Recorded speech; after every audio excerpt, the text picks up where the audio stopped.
কালেমা পড়ে নাই। নবীজির ঘাড়ের রুমাল উমরের জন্য বিছিয়ে দিয়ে ইশারা করলেন, উমর এর উপরে বসে যাও। সুবহানাল্লাহ, আসতে বলেন। কি মায়ার নবী, দয়ার নবী। উমর তখনও কালেমা পড়েনি। নবীজি রুমাল বিছিয়ে দিয়ে বললেন, উমর আমার রুমালের ওই উপরে পড়ো। উমর বুঝতে পেরেছে এই মানুষের ভালোবাসা, দয়া শুধু জমিন থেকে আসমান নয়, এই জমিন থেকে আল্লাহর আরশে আজিম পর্যন্ত দয়ার ভালোবাসা। যদি ভালোবাসা না হতো, আমার মতো একটা মশির রাখাল আমার শক্তির বলে, ক্ষমতার বলে আমি রসুলকে মারার জন্য রেডি হয়েছি, আর সেই রসুল আমার জন্য চাদর বিছিয়ে দেয়। উমর চাদর খানা জড়িয়ে ধরলেন, বুকের মধ্যে নিয়ে কেঁদে কেঁদে বলেন, কামা আকরামাকাল্লাহ। আওয়াজ হ্যাঁ পড়ি আমরা হাক্কানি আঞ্জুমানের ওজিফার প্রথম সূরা, ঠিক না বেঠিক? এই সূরার মর্যাদা, সূরার ফজিলতের কথা আল্লাহ স্বয়ং কোরআনের আর একটা আয়াতের দলিল দিয়ে সেটা তুলে ধরেছে। আল্লাহ রাব্বুল আলামিন অন্য জায়গায় বলেন, ওয়ালাকাদ আতাইনা সাবাম মিনাল মাসানি ওয়াল কোরআনিল আযীম। কি সমাধান আল্লাহ দিচ্ছে! আল্লাহ বলেন, আমি 7 আয়াত বিশিষ্ট মহা কুরআন দান করেছি বারংবার তেলাওয়াতের জন্য। বারবার তেলাওয়াতের জন্য আল্লাহ তার দলিল দিচ্ছে। একটা মানুষ ব্যবসা করবে কিভাবে, কোরআন বলে দিচ্ছে। তুমি আমল করবে তার আগে কোরআন বলে দিচ্ছে। যার উপরে কোরআন নাজিল হলো, আল্লাহ রাব্বুল আলামিন ডাক দিয়ে বলেন, ইয়া আইয়ুহার রাসূল কুলু মিনাত তাইয়্যিবাতি ওয়া আমালু সালিহাত। কোরআন জবাব দিয়ে বলছে, হে রাসূল আপনি আগে হালাল তারপরে আমলে সালেহ করেন। কোরআন জবাব দিয়ে বলছে, রাসূল আগে হালাল খাও তারপরে আমলে সালেহ করো, কারণ তোমার ওই আমল কবুল হওয়ার শর্ত হলো প্রত্যেকটা ইমানদার মুত্তাকি পরহেজগার নারী পুরুষের জন্য হালাল রুজি রুটি। চিৎকার দিয়ে বলুন না সুবহানাল্লাহ। তাহলে আপনি কোন দলিল চাচ্ছেন? সমস্ত দলিলগুলি আল্লাহ তাআলা কোরআনুল কারীমের মধ্যে পরিষ্কার করে বলে দিয়েছে। আল্লাহ আগে গ্যারান্টি দিয়েছেন মানুষের মধ্যে বিভ্রান্তি যেন না হয়। আল্লাহ বলছেন, আলিফ লাম মিম যালিকাল কিতাবু লা রাইবা ফি। আল্লাহ বলেন, আমি এমন একটা মহাগ্রন্থ দান করেছি, মহা কিতাব দান করেছি, কোরআনুল কারীম দান করলাম, যার মধ্যে ভুল তো দূরে থাক, সন্দেহের অবকাশ নাই। আল্লাহ বলেন, কার জন্য সন্দেহ নাই? সব মানুষের জন্য যদি সন্দেহ মুক্ত হতো, পৃথিবীর সব মানুষগুলি হেদায়েতওয়ালা হয়ে যেত, ঠিক না বেঠিক? আল্লাহ বলেন, হুদাল লিল মুত্তাকিন। যারা মুত্তাকি, ইমানদার, খোদাভীরু, যারা ঈমান এনেছে, তাদের জন্য এই কিতাবের মধ্যে কোনো ভুল সন্দেহ নাই। তাদের জন্য এই কিতাবের মধ্যে কোনো ভুল, কোনো সন্দেহ নেই। আল্লাহর হাবিবের উপরে কুরআনুল কারীম নাজিল হলো। ওই জামানার মানুষ এক একজন এক এক কথা বলতো, যে আব্দুল্লাহর বেটা মুহাম্মদ বড় কবি হয়ে গেছে, তিনি বড় জাদুকর হয়ে গেছে, তিনি সুন্দর করে বানিয়ে বানিয়ে কি যেন মানুষের কাছে ব্যক্ত করে, কোরআনের নাম দিয়ে মানুষের কাছে শোনায়।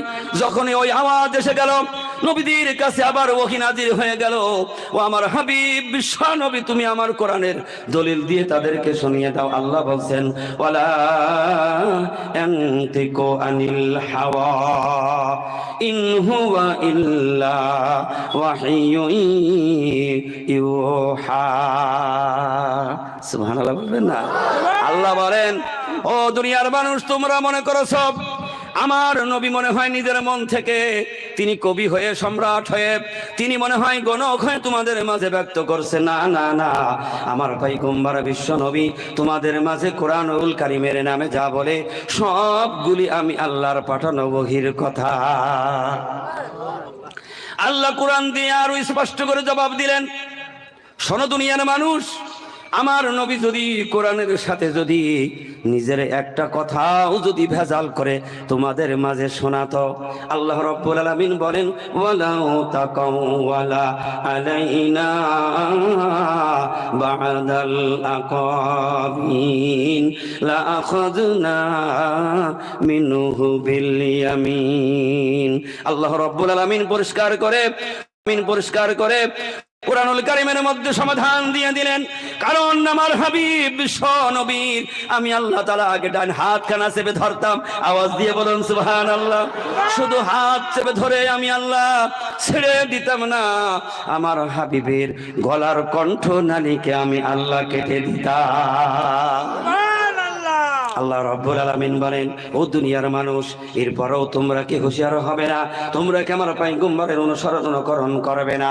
আমার পয়গম্বর যেই দাওয়াত তোমাদের মাঝে দিচ্ছে, যেই ব্যক্তি ছুটে আসবে পয়গম্বরের অনুকরণ করবে, আমি আল্লাহ তাআলা নবীর অনুসরণ করার সর্বপ্রথম যে পুরস্কার দেব, আল্লাহ বলেন ইয়াগফির লাকুম যুনুবাকুম, আমি ওই বান্দা বান্দির সর্বপ্রথম তার জিন্দেগীর গুনাহগুলি মাফ করে দেব। সুবহানাল্লাহ বলবেন না? ওমরের মতো মানুষ, যিনি নবীজির মাথা নেওয়ার জন্য তরবারি হাতে 100 উটের বিনিময় বাড়ি থেকে রওনা করেছেন। একটা নবী হত্যা করা বান্দার আমলনামায় কত বড় গুনাহ হতে পারে, কত বড় খারাপ একটা কাজ হতে পারে। এত বড় গুনাহ নিয়ে আমিরুল মুমিনিন ওমর ফারুক রাদিয়াল্লাহু তাআলা আনহু যখন বোনের বাড়ির থেকে অন্তরের মধ্যে তার ইমানে আগুন ধরে গেল, সুবহানাল্লাহ বলেন। বিস্তারিত কথা বলতে গেলে অনেক সময়ের ব্যাপার হবে, যেহেতু রাত 9:30 সেগুলির সময়, ওর সেগুলির সময় 10 মিনিট মোটে 9:30 বেজে গেছে। আমিরুল মুমিনিন ওমর ফারুক রাদিয়াল্লাহু তাআলা আনহু কেমন সমাধান দিচ্ছে কোরআন একটু খেয়াল করে শুনি আমার দরদি ভাইয়েরা আপনারা। এত বড় গুনাহ নবী হত্যা করবে, কত সাহস নিয়ে চলে গেলেন। বোনের বাড়ি থেকে ঈমানি নূর পয়দা হয়ে গিয়েছে। বোনের সাক্ষী রেখে বললেন, বোন তুই সাক্ষী থাক, আমি এখন চলে গেলাম। তুই যার কথা বলেছে রহমাতাল লিল আলামিন, তিনি কেমন দয়ার নবী, কেমন মায়ার নবী, পরীক্ষা নেব। যদি আমার পরীক্ষায় যদি পাশ করে যায়, আমি উমর তোরে সাক্ষী রেখে গেলাম, আমি কালেমা পড়ে ইসলাম কবুল করব। কি মায়া, কি দয়া! উমর আসছে, আবু বকর বসে আছে, আলী বসে আছে, বিলাল আছে, আরো অসংখ্য সাহাবীরা বসে রয়েছেন। বেশি সাহাবী নয়, মাত্র 38 জন সাহাবী নবীজির কাছে কালেমা পড়ে ইসলাম কবুল করেছে। একটু আওয়াজ দিয়ে বলি সুবহানাল্লাহ। কয়জন? 38 জন কালেমা গ্রহণ করেছে। 39 নম্বরে উমর হাজির হয়ে গেল।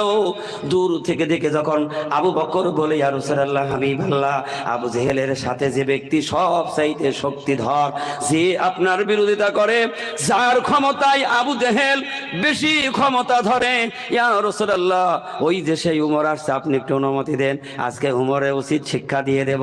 আল্লাহ রসুল বললেন, না, তোমরা থেমে যাও, তোমরা উমরের আশার বাধা দিও না। নবীজি আগেই বলে দিলেন, ওমর আমার মারার জন্য আসছে না রে সাহাবী, তোমরা বাধা দিও না, তারে আসতে দাও। ওমর নিজে মৃত্যু বরণ করার জন্য বাড়ি থেকে রওনা করেছে। আল্লাহর হাবিব বিশ্ব নবী কত মায়া ভালোবাসা! তখন ওমর কালেমা পড়ে নাই। নবীজির ঘাড়ের রুমাল ওমরের জন্য বিছিয়ে দিয়ে ইশারা করলেন, ওমর এর উপরে বসে যাও। সুবহানাল্লাহ আসতে বলেন। কি মায়ার নবী, দয়ার নবী! ওমর তখনও কালেমা পড়েনি। নবীজি রুমাল বিছিয়ে দিয়ে বললেন, ওমর আমার রুমালের ওই উপরে পড়ো। ওমর বুঝতে পেরেছে এই মানুষের ভালোবাসা, দয়া শুধু জমিন থেকে আসমান নয়, এই জমিন থেকে আল্লাহর আরশে আজিম পর্যন্ত দয়ার ভালোবাসা। যদি ভালোবাসা না হতো, আমার মতো একটা মশির রাখাল আমার শক্তির বলে, ক্ষমতার বলে আমি রসুলকে মারার জন্য রেডি হয়েছি, আর সেই রসুল আমার জন্য চাদর বিছিয়ে দেয়। ওমর চাদর খানা জড়িয়ে ধরলেন, বুকের মধ্যে নিয়ে কেঁদে কেঁদে বলেন, কামা আকরামাকাল্লাহ। আওয়াজ দিয়ে বলুন সুবহানাল্লাহ। ওমর ডাক দিয়ে বলেন, কামা আকরামাকাল্লাহ, কামা আকরামতানি ইয়া রাসূলুল্লাহ।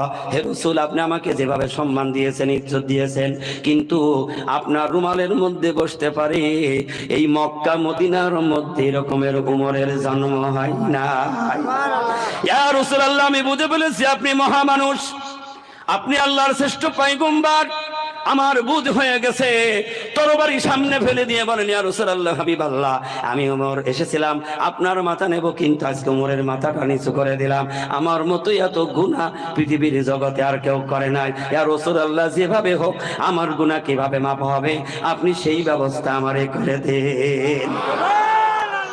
আল্লাহর হাবিব বিশ্বনবী ওমরকে বলে, ওমর, তুমি আমার কণ্ঠের জবানের সাথে তেলাওয়াত করো। আল্লাহর হাবিব বিশ্ব নবী কালেমা শাহাদাত পাঠ করছে। সুবহানাল্লাহ, আস্তে বলুন, একটু আওয়াজ দিয়ে বলি সুবহানাল্লাহ। আল্লাহর হাবিব বিশ্ব নবী কালেমা শাহাদাত তেলাওয়াত করেছেন, ওমরও নবীজির সাথে সাথে তেলাওয়াত করেছে। তেলাওয়াত শেষ হয়ে গেল, আল্লাহর হাবিব বিশ্ব নবী পরিষ্কার ভাষায় শুনিয়ে দিলেন, ওমর, তোমার জিন্দেগীর গুনাহগুলি আমার আল্লাহ মাফ করে দিয়েছে, তুমি খালেস তওবা করে নাও রে ওমর।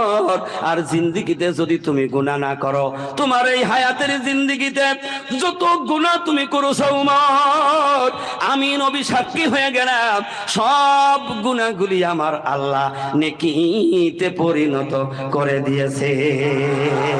তাই জামানার মুজাদ্দিদ হযরত মাওলানা সুফি মুফতি আজম গাছী রাহমাতুল্লাহ আলাইহির দরবারে আগে আমাদেরকে পাক বানিয়ে কালেমা শাহাদাত তেলাওয়াত করানো হয়। রাসূল আর বলে দিলেন, উমর পাক হয়ে গেছে। সুবহানাল্লাহ, জোরে বলেন। রাত্রে তাহাজ্জুদের নামাজের মধ্যে আল্লাহর হাবিব বিশ্ব নবী জনাবে মুহাম্মদ রাসূলুল্লাহ সাল্লাল্লাহু আলাইহি ওয়াসাল্লাম আকাশের দিকে দুটো হাত তুলে চোখের পানি ছেড়ে দিলেন। নবীজি আর কোনোদিন এরকমের চোখের পানি ছাড়ে নাই।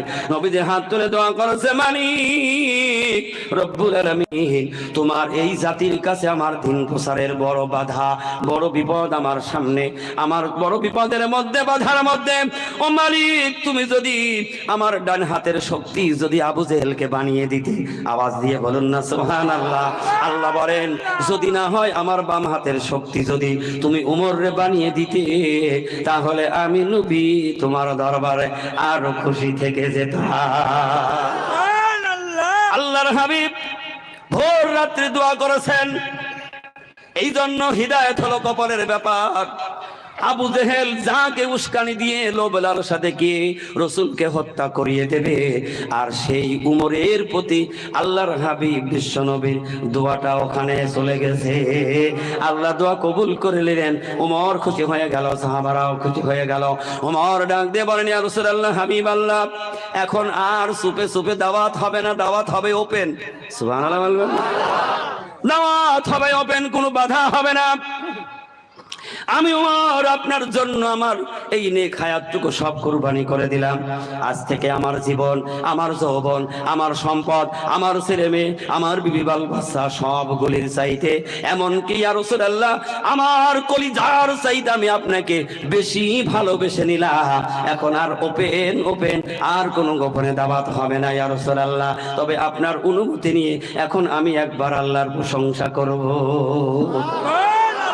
আমার ডাক দিয়ে বলেন, ইয়া রাসূলুল্লাহ, হাবিবাল্লাহ, আমি একটিবার প্রশংসার আওয়াজ ব্যক্ত করব। আল্লাহর হাবিব বলেন, ওমর, তোমার শক্তি দিয়ে তুমি আল্লাহর প্রশংসা করতে পারো। কাবার চত্বরের সামনে দাঁড়িয়ে আমিরুল মুমিনিন ওমর ফারুক রাদিয়াল্লাহু তাআলা আনহু আওয়াজ দিয়ে শুধু আল্লাহু আকবার বলেছিলেন। একটু আওয়াজ দিয়ে বলি আল্লাহু আকবার।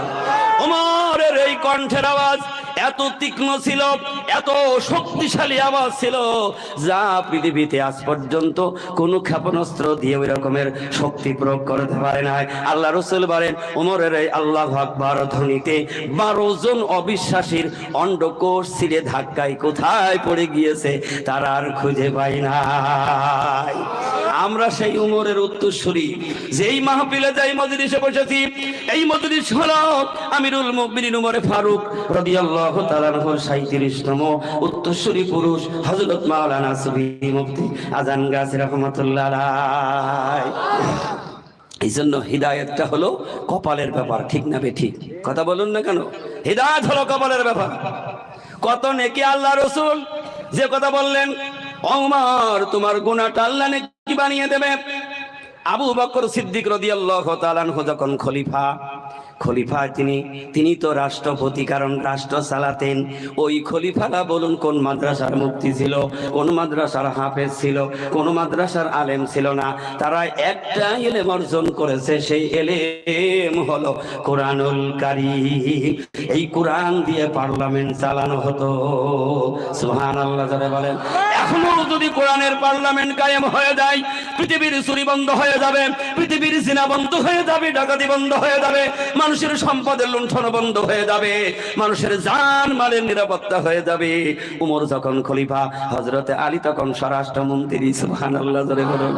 2 বছর স্বরাষ্ট্রমন্ত্রীর দায়িত্ব পালন করে আলী এসে বলছে, ভাই উমর, তুমি যে আমার দায়িত্ব দিয়েছো খামাখা আমার বেতন নিয়া আমি আর চাকরি করব না, কারণটা কি? আমি চাকরি করব না। বলে কারণটা কি, কেন চাকরি করবে না? আলী বলেন 2 বছর পার হয়ে গেল, একটা আসামিও খুঁজে পাওয়া গেল না। চিৎকার দিয়ে বলুন সুবহানাল্লাহ।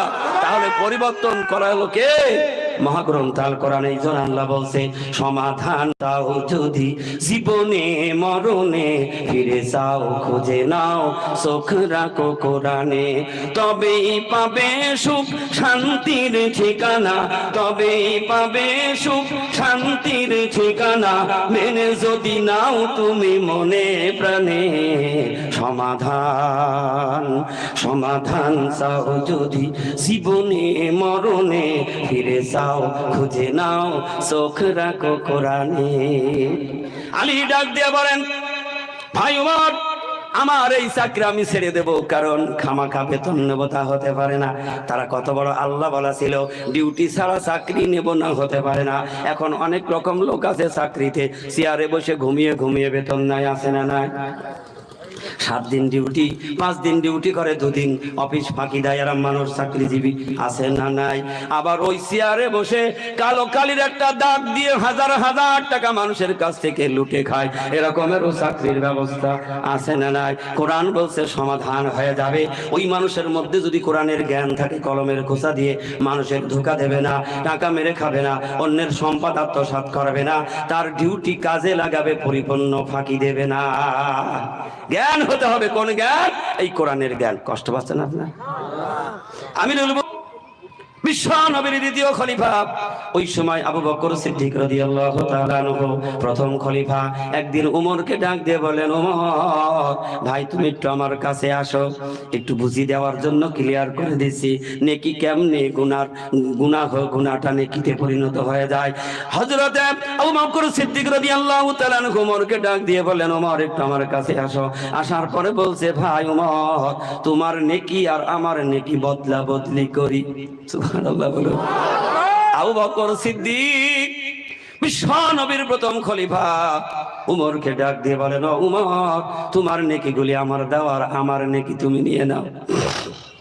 কারণ সাহাবাদের মধ্যে নেকি তৈরি করার প্রতিযোগিতা চলতো। আমরা সেই নবীর উম্মত, আমরা দুনিয়ায় বড় লোক হওয়ার প্রতিযোগিতা করি, গাড়ির প্রতিযোগিতা করি, বাড়ি বানাবার প্রতিযোগিতা করি, সম্পদের প্রতিযোগিতা করি, বড় ব্যবসার প্রতিযোগিতা করি। ভুল বলছি না তো? না গ্রামের লোক সকাল আবার ঠাঙ্গাবেন কিনা তো? আবু বকর সিদ্দিক বলেন, ভাই উমর, তোমার নেকি আমার দাও, আমার নেকি তুমি নিয়ে নাও। উমর খুশিতে বাগবাগ হয়ে গেছে, কারণ উমর জানে আবু বকরের নেকির কাছে আমার নেকি কিছু নয়। উমর বলছে, তাহলে কেন আপনি নেকি নিতে চান? আমি তো রেডি হয়ে গেছি, নেকি দিয়ে দেব। শর্তটাকে আপনি কেন নেকি নিতে চেয়েছেন? আবু বকর সিদ্দিক প্রথম খলিফা ডাক দিয়ে বলেন, ভাই উমর, তুমি গুনাহ করেছো বেশি, এই জন্য তোমার নেকির পাল্লাও বেশি ভারী। আমি আবু বকর ওরকমের গুনাহ করি নাই, আমার অত নেকিও হয় নাই। সুবহানাল্লাহ জোরে বলেন।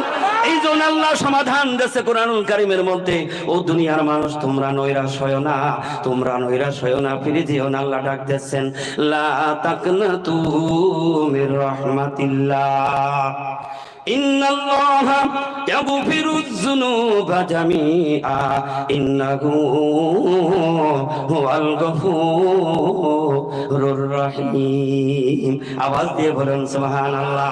আমার মালিক আল্লাহ রাব্বুল আলামিন সুবহানাহু ওয়া তাআলা বলেন, দুনিয়ার বান্দা তুমি ভুল করে বসো নাই, গুনাহ করে করে করে করে ওই উহুদ পাহাড় ছাড়িয়ে গেছো, আটলান্টিক মহাসাগরের চাইতো তুমি গুনার বোঝা ভারী করে ফেলেছো। তুমি যদি খালেস তওবা করে ফিরে আসো, তওবা করার পরে জিন্দেগিতে যদি ওই গুনার ধারে কাছে আর না যাও, আল্লাহ বলেন আমি তোমার জিন্দেগির গুনাহগুলি মাফ করে দেব, গুনার খাতাটা আমি ফাঁকা করে দেব। ওইটা ফাঁকা রেখে দেব না, আমি নামটা মুছে দিয়ে ওই খাতাটা নেকি দিয়ে পরিপূর্ণ করে দেব। এই জন্য আবু বকর বললেন, তুমি বেশি অন্যায় করেছো, বেশি গুনাহ করেছো, তোমার নেকি বেশি হয়ে গেছে, তোমার নেকি আমার দাও, আমার নেকি সব তুমি নিয়ে নাও। হুজুরি রাগ হয়ে গেলেন, চলে যাচ্ছে না কি দাও তো মৌলানা সাহেব আসা। আল্লাহ রাব্বুল আলামিনের মাহবুব বান্দা আবু বকর সিদ্দিক যখন ওই কথা বললেন, ওমর বলছেন, ভাই আমার জিন্দেগির সব নেকি আমি তোমারে দিয়ে দিলাম, কিন্তু আমি তোমার সব জিন্দেগির নেকির আশা করি না, তোমার একটা রাতের নেকি আমাকে দিয়ে দিবা। কয়টা রাতের? ওই ইমাম সাহেব ঘুমাচ্ছে না, একটু নড়ি দেখেন তো, এখানে আসে, এখানে আসে। বাচ্চারা তাকিয়ে আছে একদম সেই রকমের টাইগারের মতো। সমস্যা হয়নি, সমস্যা হলে তোমরা ইশারা করবে, বাবারা খাদ্য দেবে। আরে বাবা, তোমরা তোমাদের তো ভবিষ্যতের সম্পদ, কারণ তোমরা জিহাদের পাখি। জোরে বলো না সুবহানাল্লাহ। আরে ওদের নিয়ে তো আজ ওয়াজ হবে, কি মনে করেন? আবু জেহেল খতম হয়েছে কয় বছরের ছেলের হাতে আপনারা জানেন? সেদিকেও যাব, কাজা আদায় না করলে হাজার হবে না। জি, খুব ভালো, খুব ভালো। এরা জান্নাতি ফুল, এরা তালিবে ইলম মানে জান্নাতি ফুল, এরা বেগুনা মাসুম। আওয়াজ দিয়ে বলুন সুবহানাল্লাহ। এরা তলে ওই হাত আল্লাহ ফিরিয়ে দেবে না। ওয়াজ তো শুনলেনই প্রথমে। ওমর ডাক দিয়ে বলেন, ভাই আবু বকর, তোমার জিন্দেগির নেকি আমার দরকার হবে না, তোমার একটা রাতের নেকি আমার দরকার। ওই রাতের নেকিটা যদি তুমি আমার দাও, আমি উমর, আমার জিন্দেগি পরিষ্কার হয়ে যাবে, আমার জিন্দেগি বড় হয়ে যাবে। আবু বকর বলে, ভাই উমর, তুমি একটা রাতের নেকি নেবার পাগল কেন হলে? সেই রাতটা কোন রাত তোমার পছন্দ হয়ে গেছে? উমর ফারুক রাদিয়াল্লাহু তাআলা আনহু বলেন, ও আমার ভাই আবু বকর, যেই রাতটা তুমি আমার হাবিব বিশ্ব নবী মুহাম্মদ রাসূলুল্লাহর সাথে সাথী হয়ে হিজরতে করতে বাহির হয়েছিলে, ওই হিজরতের একটা রাতের নেকি তুমি আমারে দাও। আল্লাহ রসুল বলেন, হিজরত করাটা বড় কঠিন, বড় কঠিন, হিজরত করা বড় কঠিন। আল্লাহর হাবিব বলে গেলেন, আমি এত কষ্ট করে হিজরত করলাম, এত দয়া মায়া ত্যাগ করে হিজরত করলাম, কারণ রসুল হিজরত করলেন, নিজের বাবা মার বাড়ি ছেড়ে দিয়ে চলে গেলেন মদিনায়। ঠিক না বেটি? মক্কায় তার জন্মভূমি, নিজের বাবা মার 35 সম্পদ সব ছেড়ে দিয়ে আল্লাহর হাবিব হিজরত করে মদিনায় চলে গেলেন। কারণ রসুলকে মক্কার মানুষ চিনে নাই। রসুল মদিনায় যাওয়ার আগেই মদিনাওয়ালারা রসুলের জন্য অপেক্ষা করেছে যে আল্লাহ রাব্বুল আলামিন মক্কাতে এমন একজন আলামিন সত্যবাদী পাঠিয়েছে, যার নাম হলো আহমদ, যার নাম হলো মুহাম্মদ। বড় বড় পণ্ডিতের অপেক্ষায় আছে। তৌরাতের মধ্যে দেখেছি, জবুরের মধ্যে দেখেছি, তিনি এমন একজন মহামানুষ, তিনি আল্লাহর প্রেরিত দূত, যার উপরে কোরআনুল কারীম নাজিল হবে। একটু আওয়াজ দিয়ে হিজরত করে এই মদিনায় আসবে, অপেক্ষায় আছে তারা। জঙ্গলের একটি সাপ যুগ যুগ ধরে অপেক্ষায় আছে যে আমার রহমাতাল লিল আলামিন বিশ্ব নবী, কারণ বিশ্ব নবী যেদিন পৃথিবীতে আসে, ওই দিন তামাম পৃথিবী কুল কায়নাত সব পাগল পরা হয়ে গেছে, আনন্দে আত্মহারা। পাগল দু রকমের হয়, কেউ খারাপ পাগল, কেউ ভালো পাগল। সুবহানাল্লাহ জোরে বলেন। পাগল পরা আত্মহারা হয়ে গেছে, কুল কায়নাত সব আকাশ বাতাস গুনগুন করে গান গাছে। একজন আরেকজন আরে বলে, বড় বড় বাঘের সামনে দাঁড়িয়ে হরিণ ডাক দিয়ে বলে, ও বাঘ শুনছনি রে, আজকে রাতে নাকি আলামিন সত্যবাদী আসবে, পৃথিবীর জগতে আসবে, তিনি নাকি আলামিন সত্যবাদী। হরিণ বাঘের সামনে যেয়ে বলছে, বাঘ কথা শুনে হরিণ শিকার করাটা ভুলে গিয়েছে। আসতে বলুন সুবহানাল্লাহ। সাগরের প্রাণীরা, মাছেরা, তিনি মাছের সামনে দাঁড়িয়ে ছোট ছোট মাছগুলি ডাক দিয়ে বলে, ও তিমি রে, আজকে রাতে নাকি আল্লাহর হাবিব বিশ্ব নবী আলামিন পৃথিবীর জগতে আসবে। যে মাছ হাঁ করে থাকলে স্রোতের মতো মাছগুলি পেটের মধ্যে ঢুকতে থাকে, ওই বড় মাছ রসুলের প্রেমে ডুব দিয়ে তারা খানা খাওয়া বন্ধ করে আনন্দ করছে। সব অপেক্ষায় রয়েছে বিশ্ব নবী এই পাহাড়ে আসবে, এই গুহায় তিনি এসে এখানে আশ্রয় নেবে। আমি গিয়ে আল্লাহর হাবিবের সাথে দেখা করব, রাস্তার মধ্যে অপেক্ষা করছে। কিন্তু হিজরতের রাত্রে আবু বকর সিদ্দিক রাদিয়াল্লাহু তাআলা আনহু নবীজির সঙ্গীর সাথী হয়ে হিজরত করলেন। মক্কা থেকে মদিনায় যখন উপস্থিত হয়ে গেলেন, এত উঁচু পাহাড়, এই পাহাড়ের উপরে উঠতে হলে অনেক দীর্ঘ পথ অতিক্রম করে ওই গুহায় যেতে হবে। আবু বকরের ওই রাতের নেকি কেন উমর চেয়েছিল? আবু বকর সিদ্দিক রাদিয়াল্লাহু তাআলা আনহু আগে বললেন, ইয়া রাসূলুল্লাহ, হাবিবাল্লাহ, আপনি একটু অপেক্ষা করবেন, আপনি আগে যাবেন না, আমি একটু চেক করে আসি। সুবহানাল্লাহ জোরে বলেন। দেখবেন এখনো এদেশের কোনো যদি বড় নেতা একটা মাঠে আসে, আগে পুলিশ পাঠায়, আর্মি পাঠায় কি পাঠায় না? অনেক অস্ত্রপাতি দিয়ে, অনেক লাটার দিয়ে পরীক্ষা করে এখানে কোনো কিছু আছে কিনা। আল্লাহর হাবিব বিশ্ব নবী গুহায় যাবে। আবু বকরের মনের ধারণা, এই গুহায় তো কোনো মানুষ বসত করে না, কোনো সাপ বিচ্ছু আছে কিনা, অপরিষ্কার আছে কিনা, আমি একটু পরিষ্কার করে আসি। আওয়াজ দিয়ে বলুন সুবহানাল্লাহ। একবার হাক্কানি দরুদ শরীফ। রহমাতাল লিল আলামিন, শাফিউল মুজনিবিন।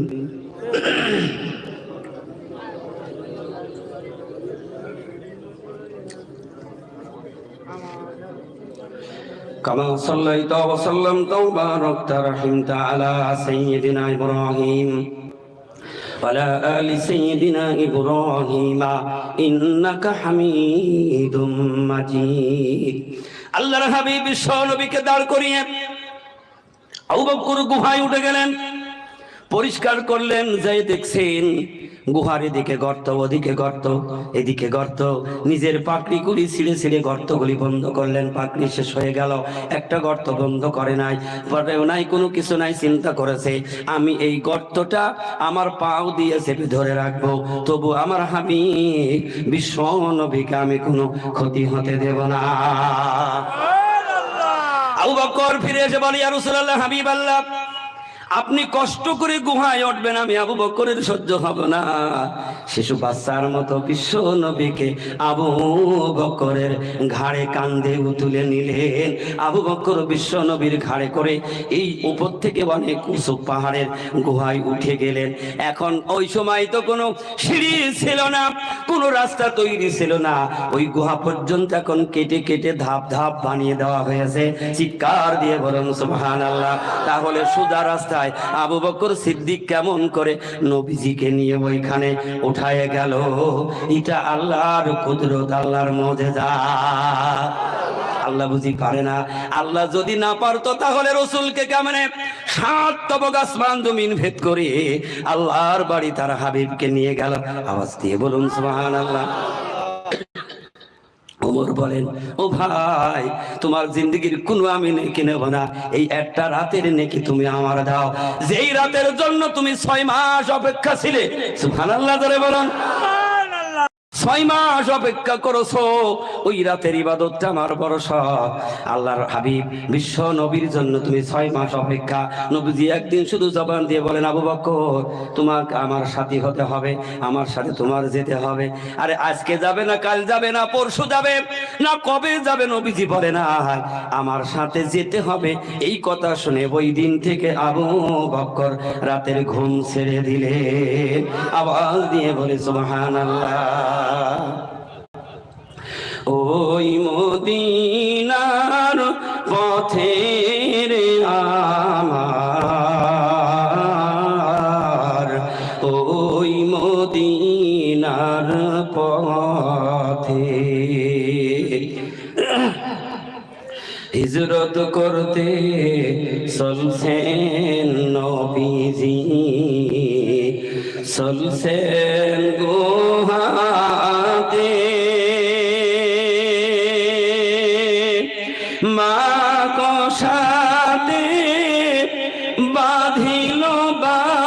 বাসা ওই না গুহার মুখে রে আমার ওই মদিনার পথে ওই মদিনার পথে রে আমার ওই মদিনার পথে কবুতরে টের পাইল নবীজি গুহাতে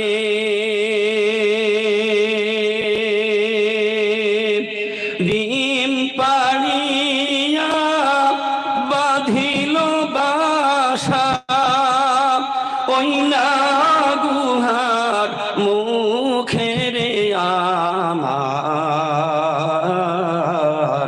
ওই মদিনার পথে ওই মদিনার পথে রে আমার ওই মদিনার পথে কাফেরের ভয়েতে নবীজি পালালেন গুহাতে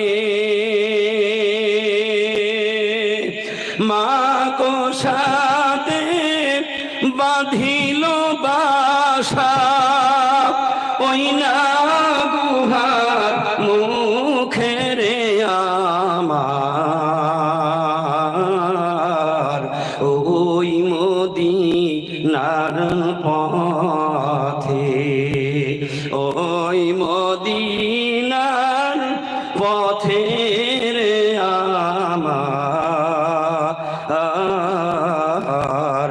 ওই মদিনার পথে জোরে বলুন না সুবহানাল্লাহ।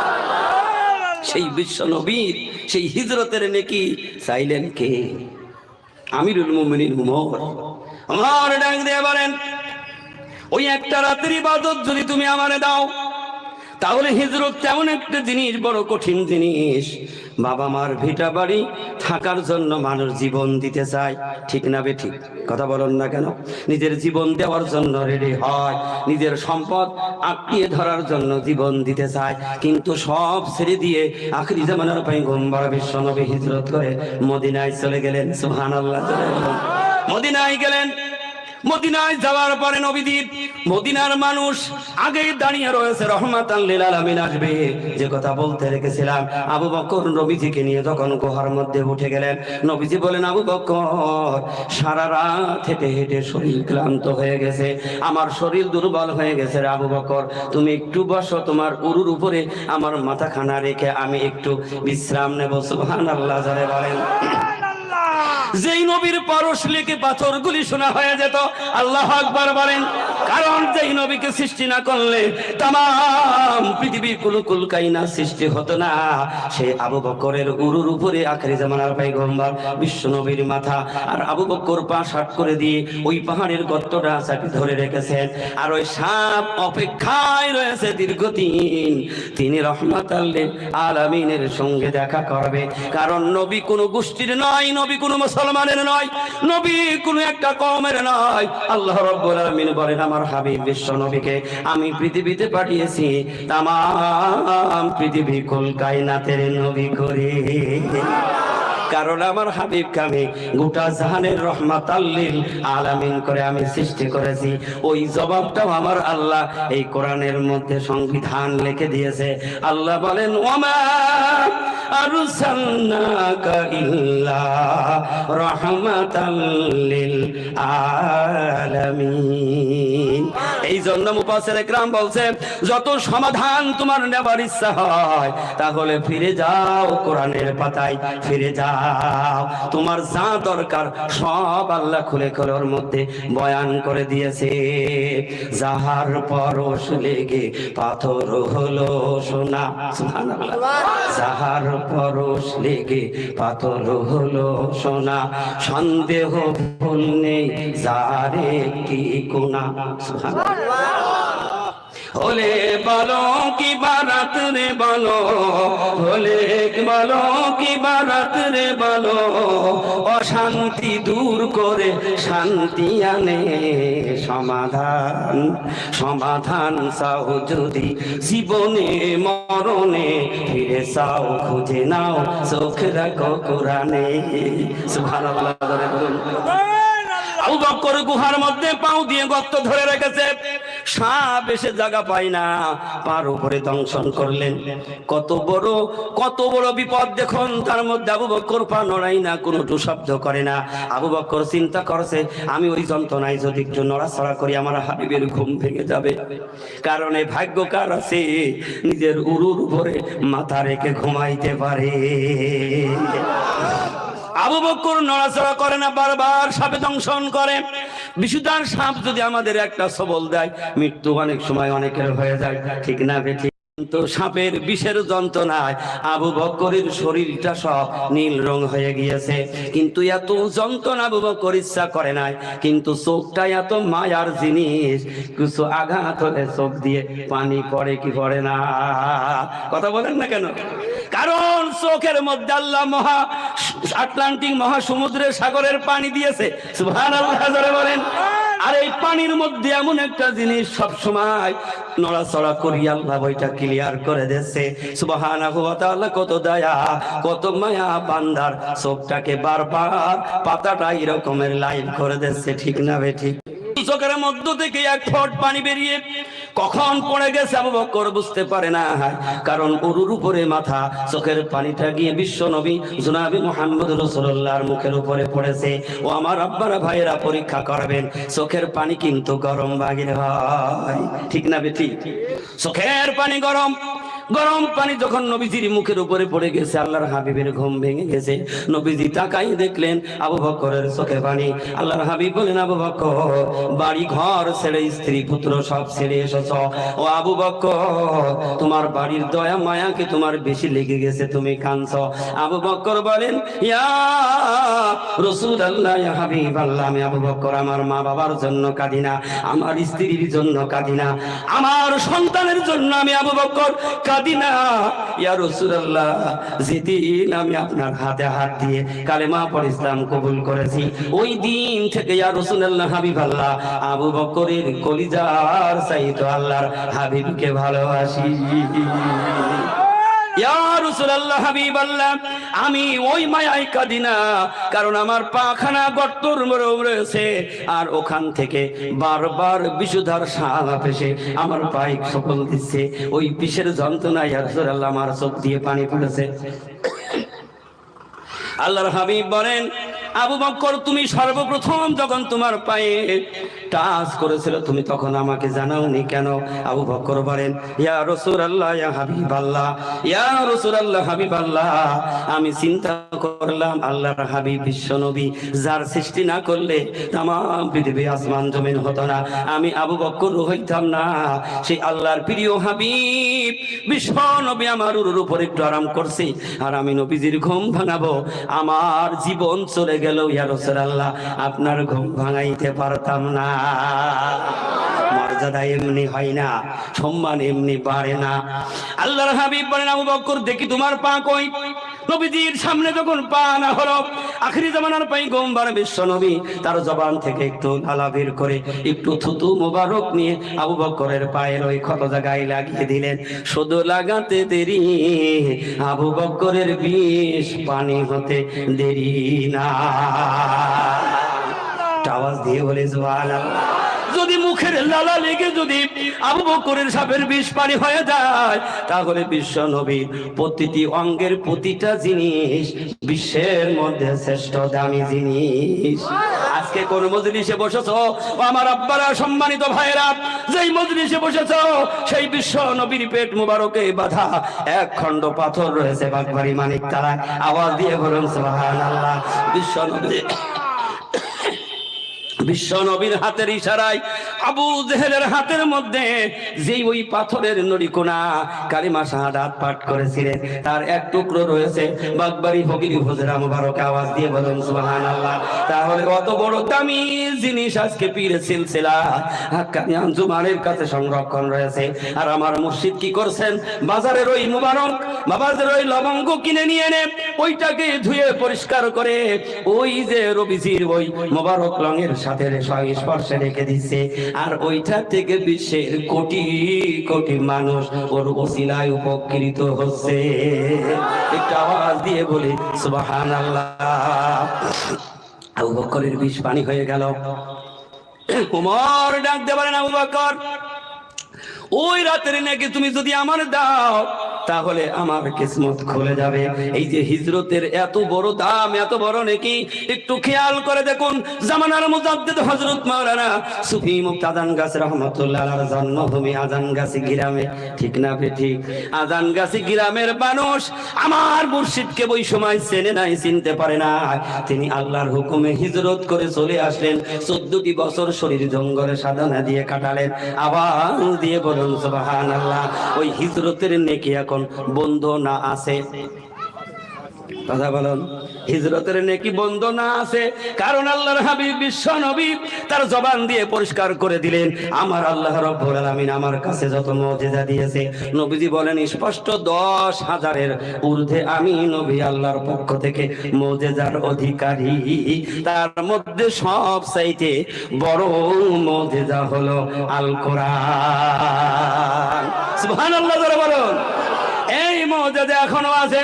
আল্লাহর হাবিব বলেছেন, কোন মানুষ যদি ঘর থেকে একটা ইলম জানার জন্য, একটা দ্বীন জানার জন্য যদি কোন একটা মজলিসে যদি হেঁটে যায়, ওই হাঁটাটার মধ্যেও তার আল্লাহ হিজরতের নেকি দিয়ে দেবে। আওয়াজ দিয়ে বলুন সুবহানাল্লাহ। তাহলে পাশেই যারা ঘরে বসে সুবহানাল্লাহ বলছে, হিজরতের নেকি তারা ডবল পাবে।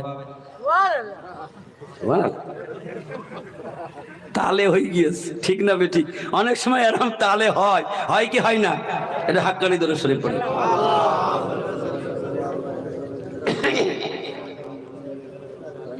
সাইয়্যিদিনা মাওলানা নবিয়ানা মুহাম্মাদিন ওয়া আলা আলিহি ওয়া আহলি বাইতিহি ওয়া আওলাদিহি। কিন্তু সবাই তো জান্নাতের মধ্যে ঢোকবে না, ঢোকবে না কি? কথা বলেন না কেন? একটু আওয়াজ দিয়ে শেষ করে দেই। 10টা পার হয়ে গিয়েছে, আর কত বেলা থাকবেন? বাড়ি যাবেন না?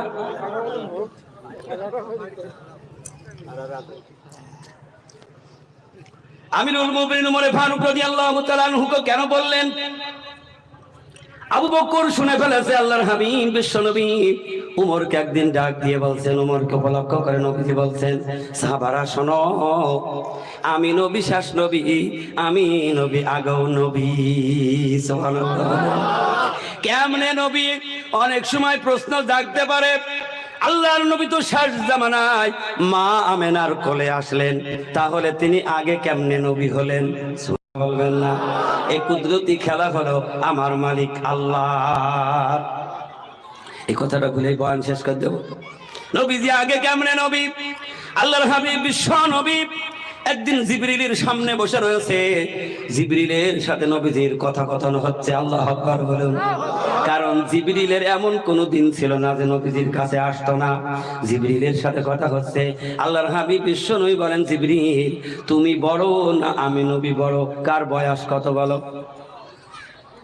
ফেরেশতাদের ওই জ্ঞান যেই আমার মালিক আল্লাহ জানিয়ে দেয়, আর মানুষের জ্ঞানের সীমা নেই। কথা বলেন না কেন? জ্ঞানের সীমা নেই। মানুষ যা জানে আর কে তা জানে না। দেখবেন অনেক মানুষ নামাজ নেই, রোজা নেই, আল্লাহ পরকালের চিন্তা নেই, কোনো কিছু করে না। চার দোকানে বসে গল্প করে, ও মুসল্লি নামাজ পড়লে কি হবে, ও চাইতে আমার ইমান ঠিক আছে। আছে না এরকম মানুষ? কথা বলেন না কেন? নবীজি বলে জিবরিল তুমি বড় না আমি বড়? জিবরিল বলেন ইয়া রাসূলুল্লাহ ওটা তো আমার জানা নেই, কিন্তু একটা ইতিহাসের কথা আমি বলি। সুবহানাল্লাহ বলেন। জিবরিল মনে করেছে ইতিহাসের কথা দিয়ে আমি নবীজিকে বুঝিয়ে দেব আমি কত বড়। জিবরিল বলেন ইয়া রাসূলুল্লাহ হাবিবাল্লাহ আমি বাবা আদম থেকে নিয়ে যত পয়গম্বর পৃথিবীতে এসেছে সমস্ত পয়গম্বরের কাছে আমি আল্লাহর পক্ষ থেকে ওহী নিয়ে এসেছি। এখন তো আমি আপনার কাছেও ওহী নিয়ে আসি, এখন আপনি বুঝে নেন। আওয়াজ দিয়ে বলুন আল্লাহু আকবার। নবীজি আর বলেন জিবরিল যেহেতু তুমি অনেক বড়, পৃথিবীতে কি নিদর্শন তুমি দেখেছো একটা নিদর্শনের কথা আমারে জানাও। জিবরিল ডাক দিয়ে বলেন ইয়া রাসূলুল্লাহ হাবিবাল্লাহ আমি আকাশে একটা তারকা জ্বলতে দেখেছি, এই তারকাটা একটা না ৭০,০০০ বছর জ্বলে থাকতো। কত হাজার বছর? ৭০,০০০ বছর ওই তারকাটা আসমানে জ্বলতে দেখেছি। আবার ৭০,০০০ বছর ওই তারকা ঘুমিয়ে থাকতো, নিভে থাকতো। ইয়া রাসূলুল্লাহ হাবিবাল্লাহ আমি ওই তারকাটা একটা না ৭০,০০০ বার আমি দেখেছি। জিবরিল যখন এই কথা বললেন আল্লাহর হাবিব বিশ্ব নবী মুহাম্মদুর রাসূলুল্লাহ সাল্লাল্লাহু আলাইহি ওয়াসাল্লাম বলেন ভাই জিবরিল এখন ওটা কি তুমি আর দেখতে পাও নাকি? জিবরিল বলেন ইয়া রাসূলুল্লাহ হাবিবাল্লাহ ওইটা তো আমার আর চোখে পড়ে না। আল্লাহর হাবিব তখন বললেন জিবরিল ওই তারকাটা কোথায় তুমি কি এক নজর এখন দেখতে চাও? জিবরিল বলেন ইয়া রাসূলুল্লাহ হাবিবাল্লাহ আপনি এখন দিবালোকে আপনি কেমন করে তারকা দেখাবেন? আল্লাহর হাবিব বিশ্ব নবী জামার বোতাম খুলে ফেললেন, বুকের চামড়া 2 হাত দিয়ে টেনে ধরলেন। জিবরিলকে বললেন জিবরিল তোমার চোখ লাগাও, আমার বুকের সিনার দিকে তুমি তাকাও। জিবরিল দেখলেন নবীজির সিনা মুবারকের উপরে ওই তারকাটা দীপ দীপ করে জ্বলছে। জোরে আওয়াজ দিয়ে বলুন সুবহানাল্লাহ। জিবরিল বলেন ইয়া রাসূলুল্লাহ হাবিবাল্লাহ আমি ওইটাই তো দেখেছি। আওয়াজ দিয়ে বলুন সুবহানাল্লাহ।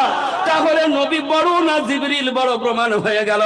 আমার আল্লাহ হাবিব কোরআনের মধ্যে বলেছেন আমার নবীকে যদি আমি সৃষ্টি না করতাম তাহলে তো পৃথিবী বানাইতাম না, ফেরেশতাও বানাইতাম না, কুল কায়নাত আমি আল্লাহ বানাইতাম না। আমার আল্লাহর হাবিব বিশ্ব নবী এই কথা শুনিয়ে দিলেন। আল্লাহ তাআলা বলে দিয়েছে এই তামাম পৃথিবীটা আমি একটা প্যান্ডেল বানিয়েছি, আর ওই প্যান্ডেলের মেহমান হইল আমার হাবিব বিশ্ব নবী। জান্নাতের মধ্যেও আল্লাহর হাবিব বিশ্ব নবী প্রধান অতিথি হবে। এই জন্য সেই নবীর উম্মত আমরা যে কথা বলতেছিলাম সুফি মুক্তাদান গাজী রহমাতুল্লাহ আলাইহি তিনি হিজরত করে বাগমারি চলে আসলেন। কিসের কারণে? আল্লাহর হাবিব যে মক্কা ছেড়ে হিজরতে গেলেন কোনো অসুবিধা হয় নাই, কোনো দয়া মায়া দেখাই নাই। কারণ রাসূলের আল্লাহ তাআলা পৃথিবীতে পাঠিয়েছিলেন দ্বীন প্রচারের জন্য, দ্বীন প্রতিষ্ঠার জন্য। নবীজি যখন মদিনায় চলে গেলেন মদিনার মানুষ নবীজিকে স্বাগতম জানালেন, ওয়েলকাম জানালেন, ভালোবাসা জানালেন। আল্লাহর হাবিব সেদিন বলেছিলেন ও মদিনাবাসী রে তোরা কি আমাকে কিছুদিনের জন্য ভালোবাসবি না সারা জিন্দেগীর জন্য ভালোবাসবি? তোরা যদি আমার সারা জিন্দেগীর জন্য ভালোবাসিস তাহলে তোদের নবী জিন্দেগি ভর তোদের কাছে থেকে যাবে। রাসূলের জন্ম হলো মক্কা আর নবীজির রওজা হলো মদিনা। আওয়াজ দিয়ে বলুন সুবহানাল্লাহ। সেই আবু বকর প্রথম খলিফা, নবীজি বিদায় নেওয়ার পরে আবু বকর রাসূলের কেমন ভালোবাসতেন, রাসূল কেমন আবু বকরকে ভালোবাসতো।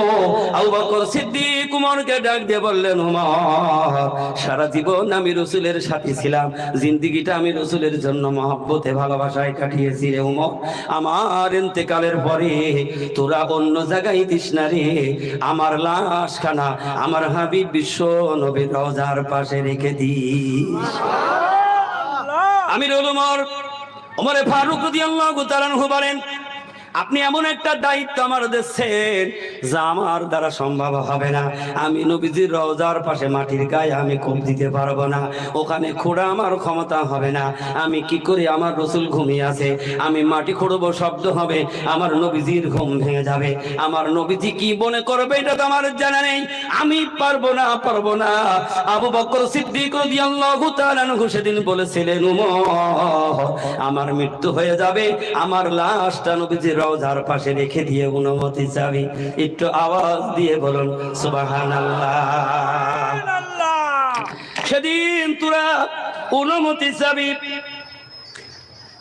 ওমর ফারুক রাদিয়াল্লাহু তাআলা আনহুকে যখন বললেন অনুমতি চাবি, আমার হাবিব যদি অনুমতি দেয় তাহলে আমাকে ওখানে রাখবি, আর যদি আমার হাবিব আমার ব্যাপারে সাড়া না দেয়, কথা না বলে, যেখানে ইচ্ছা সেখানে তোরা আমার লাশটা দাফন করে নিবি। কিন্তু আল্লাহ কোরআনুল কারীমের মধ্যে কি পরিষ্কার করে শুনিয়েছেন, ওয়ালা তাকুলু লিমান ইউকতালু ফি সাবিলিল্লাহি আমওয়াত বাল আহইয়াউ ওয়ালাকিন আল্লাহ সুবহানাহু ওয়া তাআলা কোরআনের দলিল দিয়ে বলছেন, আমার বন্ধু যারা তারা মৃত্যু বরণ করে না, তারা শুধু পরিবর্তন করে আসে। আমার হাবিব বিশ্ব নবী তিনি মরে নাই, তিনি এখনো রওজায় শুয়ে শুয়ে উম্মতের সালাম গ্রহণ করছে। আবু বকর বলেন, নবীজি যদি জবাব দেয় আমার ওখানে দিবি, আর যদি না দেয় আমার কোনো অসুবিধা নাই, কোনো দুঃখ আমার নাই, তোদের যেখানে মন চায় সেখানে আমার লাশটা দাফন করে দিবি। আবু বকরের লাশ নিয়ে ওমর ফারুক রাদিয়াল্লাহু তাআলা আনহু রাসূলের রওজার পাশে রেখে দিয়ে ডাক দিয়ে বললেন, ইয়া হাবিবাল্লাহ, ও আমার নবী বিশ্ব নবী, আবু বকর তো সে দুনিয়া ছেড়ে বিদায় নিয়ে গেছে, আপনি আবু বকরকে কোথায় রাখবো আপনি একটু বলে দিন, আপনি বলে না দিলে তো আবু বকরের দাফন দিতে পারি না। রওজার মধ্য থেকে আওয়াজ এসে গেল, সুবহানাল্লাহ জোরে বলেন। ডাক দিয়ে নবীজি বলতেছে যেন ওমর শুনতে পাচ্ছে, কারণ যার ওই কান আছে সে শুনতে পায়, যার কান নেই সে শোনে না। এ কান সে কান নয়, ওই কান হলো আধ্যাত্মিক জগতের কান। আমরা যে চোখ দিয়ে দেখি এ চোখ কিন্তু চোখ নয়, আর একটা চোখ ভিতরে আছে না নাই? সুবহানাল্লাহ বলেন। ওমর বলেন, আমি নবীজির কণ্ঠে শুনতে পেলাম আল্লাহর হাবিব ডাক দিয়ে বলেন, ওমর আমার আবু বকর ছিল আমার হিজরতের সাথী, আজ থেকে আমার আবু বকর আমার রওজা মুবারকের সাথী। আওয়াজ দিয়ে বলেন সুবহানাল্লাহ। এই জন্য মানুষ ভালো হতে হলে ভালো মানুষের সাথে সম্পর্ক করতে হয়। যদি চরিত্রবান মানুষ হতে চাও, চরিত্রবান মানুষের সাথে বন্ধুত্ব করো। যদি দিন পেতে চাও, যার কাছে দিন আছে তার কাছে যাও। আল্লাহর হাবিব বিশ্ব নবী চলে গেলেন, কে হাল ধরবে? আল্লাহ কোরআনের মধ্যে সেটাও দলিল করে রেখেছে। আওয়াজ দিয়ে বলুন সুবহানাল্লাহ। ও পৃথিবীর মানুষ, তোমার কোনটা প্রয়োজন, কি তোমার দরকার, সবগুলি খোলে খোলে আমার আল্লাহ কোরআনের মধ্যে ব্যক্ত করে দিয়েছেন। এই জন্য আমি বারবার বলি, সমাধান চাও যদি জীবনে মরণে, ফিরে চাও খুঁজে নাও চোখ রাখো কোরআনে। সুবহানাল্লাহ বলেন। আল্লাহ রাব্বুল আলামিন সেইটা কোরআনুল কারীমের মধ্যে সুন্দর করে বলে দিয়েছেন, মিনান নাবিয়্যিনা ওয়াস সিদ্দীকিনা ওয়াশ শুহাদাই ওয়াস সালিহিন। আওয়াজ দিয়ে বলুন সুবহানাল্লাহ। আল্লাহ রাব্বুল আলামিন পরিষ্কার করে জানিয়ে দিলেন, আমার নবীর পরে সিদ্দীকিনরা তারা এই দিন প্রচার করবে, দিনের দাওয়াত মানুষের কাছে পৌঁছিয়ে দেবে। সিদ্দীকিনরা বিদায় নেবে, শহীদিনরা তারা এই দিনের প্রচার করবে। শহীদিনরাও তারা একদিন চলে যাবে, কারণ কেউ দুনিয়ায় সারা জীবন বাঁচার জন্য আসে নাই। যার জন্য জগৎ সৃষ্টি হলো, মাত্র 63 বছর দুনিয়া থেকে তিনি বিদায় নিয়ে আল্লাহর কাছে চলে গেল। আওয়াজ দিয়ে বলুন সুবহানাল্লাহ। নবীজির তুলনায় আমরা অনেক দিন পৃথিবী দেখি, ঠিক না বেঠিক? দাদার বয়স কত? কত বয়স?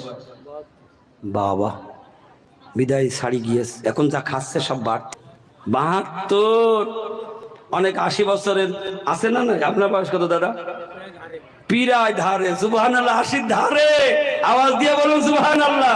এখনো কতকাল নিয়ামত খাবে তার ঠিক আছে, কিন্তু আল্লাহ রাব্বুল আলামিন সুবহানাহু ওয়া তাআলা তিনি বলেন, বুড়া হইলেই যে মৃত্যু হবে তা কিন্তু কোনো কথা নয়।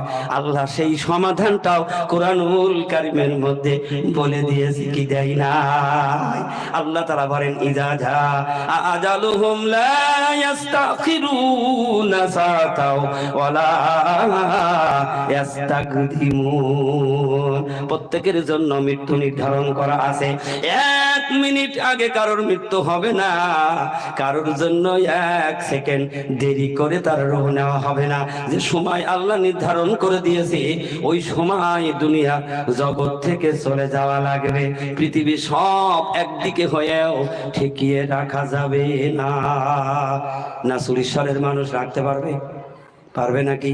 কোটি টাকার মালিক তুমি, বাড়ি গাড়ি সব বানিয়েছ, ওর মায়া দিয়ে রাখতে পারবা নাকি? কিন্তু না না, ওই কোটি কোটি টাকার বাড়ি আর গাড়ি যা বানাইলা সব তোমার একটাও নয়, সব হলো পরে। তুমি একা হইলে খালি হাতে। ঠিক না বেটি? যারা এই গ্রাম থেকে চলে গিয়েছে, এই সুরেশ্বর থেকে যারা বিদায় নিয়েছে, কবরে বুঝি তাদের টাকা মাকা দিয়েছে নাকি?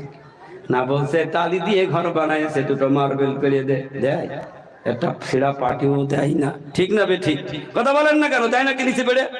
না, সারা জীবন এসি রুমে ঘুমিয়েছে, একটা বালিশের ব্যবস্থা কর, বাড়ির থেকে বিদ্যুতের লাইন টেনে একটা ছোট ফ্যান দিয়ে দে। কি দেবে? কিছু দেবে না। তাহলে ওখানে থাকবে কি করে? সে কথা আল্লাহ কোরআনের মধ্যে সুন্দর করে বলে দিয়েছেন। ইমানদার যদি সে হয়, আল্লাহ বলছেন ওই জায়গায় সে শান্তিতে থাকবে। আল্লাহ বলেন ইল্লাল্লাযীনা আমানু ওয়া আমিলুস সালিহাত ওয়া তাওয়াসাউ বিল হাক্কি ওয়া তাওয়াসাউ বিস সাবরি। আল্লাহ বলেন যারা ঈমান আনবে, নেক আমল করবে, নিজে হকের উপরে থাকবে, হকের দাওয়াত পৌঁছিয়ে দেবে, এবং সর্ব অবস্থায় যারা আমি আল্লাহর প্রতি সবর ইখতিয়ার করবে, ধৈর্য ধারণ করবে, তাদের জন্য আমি ওই ঘরটা জান্নাতের বাগান বানিয়ে দেব। এমন ঘুম আমি আল্লাহ ঘুম পাড়িয়ে দেব। এই ঘুম ঘুমিয়ে থাকবে, যেদিন ইসরাফিল বাঁশিতে ফু দেবে, কিয়ামত হাসর শুরু হবে, সেদিন ওই ব্যক্তির ঘুম ভাঙবে আর রাগ করে উঠে পড়বে, ডাক দেবে, কে রে? আমার আরামের ঘুম ভাঙালি তুই কে রে? তালাশ করবে। আল্লাহ তাআলা সুবহানাহু ওয়া তাআলা তখন ডেকে ডেকে বলবেন, আমার বান্দারে, তুমি কেবল ঘুমাও না, তোমার কবরের জিন্দেগিতে কোটি কোটি বছর কেটে গেছে। সুবহানাল্লাহ, জোরে বলো। এই গাড়ি বাড়ি আমি আপনি যাই করি না কেন, সব অন্যের, আমার নয়, আমার কিছু নাই। ঠিক না বেটি? পাগল মন আমার তুমি কার লাগিয়া করলা রে বাড়ি ঘর। পাগল মন আমার তুমি কার লাগিয়া করলা রে সুখের ঘর। উপর তালাই বাতি জ্বলে, নিচতলাতে অন্ধকার, তুমি কার লাগিয়া করলা রে সুখের ঘর। পাগল মন আমার তুমি কার লাগিয়া করলা রে বাড়ি ঘর। ভাই বলো, বন্ধু বলো, কেউ নয় যে আপন তোমার। ভাই বলো, বন্ধু বলো, কেউ নয় যে আপন তোমার। দুঃসাটা দিন কেঁদে কেহ,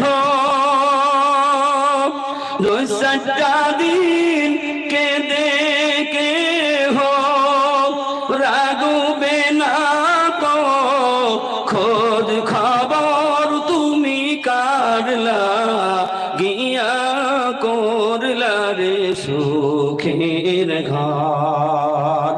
পাগল মন আমার তুমি কার লাগিয়া করলা রে বাড়ি ঘর। ঠিক না বেটি? বাড়ি বাড়ি যাই হোক সব থেকে খালি হাতে চলে যেতে হবে।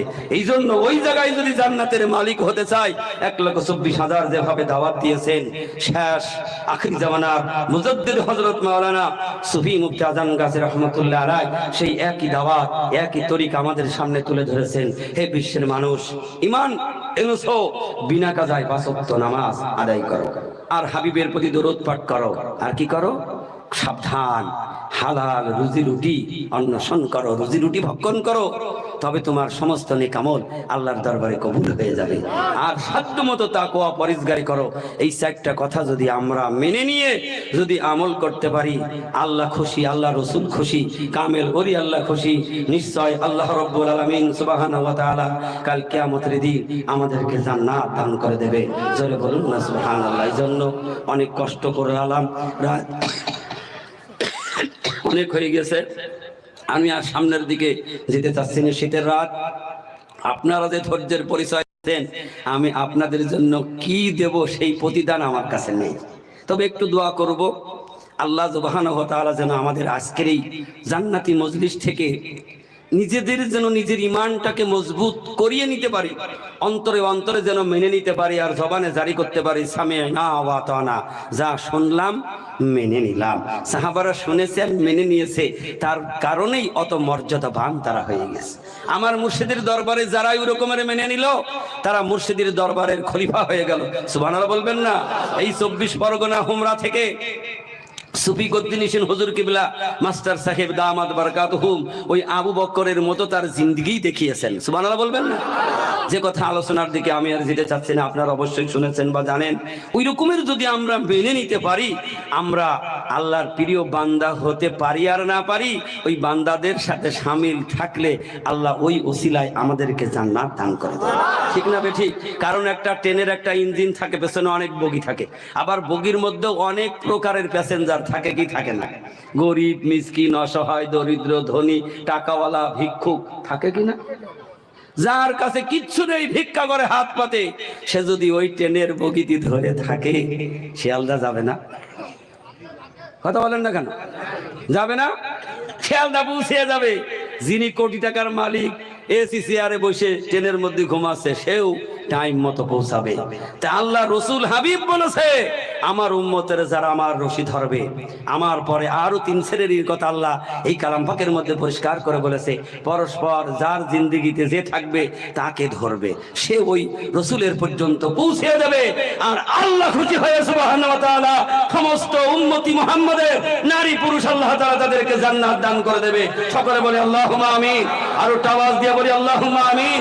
আল্লাহ পাক আমাদের সকলকে বুঝা এবং মানার তৌফিক দান করুক। আমিন, আল্লাহুম্মা আমিন। ওয়া আখিরু দাওয়ানা আনিল হামদুলিল্লাহি রাব্বিল আলামিন।